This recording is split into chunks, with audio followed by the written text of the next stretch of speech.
তো হ্যাঁ গাইস, দেখো উনুনে কিন্তু সুন্দর আঁচ জ্বলছে, তাই না? আর এদিকে কিন্তু চিকেনটাও আমি ভালো করে ম্যারিনেট করে দিচ্ছি।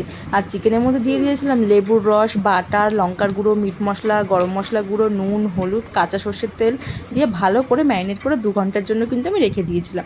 তারপর উনুনের উপরে দেখো এরকম একটা জালি বসিয়ে দিয়েছি, আর জালিটা কিন্তু অবশ্যই তেল দিয়ে ব্রাশ করে নিয়েছি, নাহলে কিন্তু চিকেনগুলোই জালির উপরে লেগে যাবে, চিকেনগুলো উঠতেই চাইবে না। তো দেখো এবার চিকেনগুলো সুন্দর করে দিয়ে দেবো, আঁচের ওপর থেকে, আঁচের বাইরে যেন না যায়, তাহলে আঁচের বাইরে গেলে কিন্তু চিকেনটা সেদ্ধ হবে না। তো দেখো এবার আঁচের উপরে সুন্দর করে চিকেনগুলো দিয়ে দিয়েছি, আর চিকেনগুলো দেখো কত সুন্দর রেডি হচ্ছে, তাই না?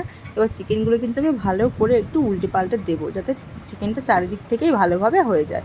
তো দেখো চিকেনগুলো সুন্দর করে কিন্তু আমি এবার উল্টে দিয়েছি। এইবার ভালো করে চিকেনটা লাল লাল হয়ে গেলেই কিন্তু হয়ে যাবে আজকে আমাদের টেস্টি টেস্টি বারবিকিউ চিকেন।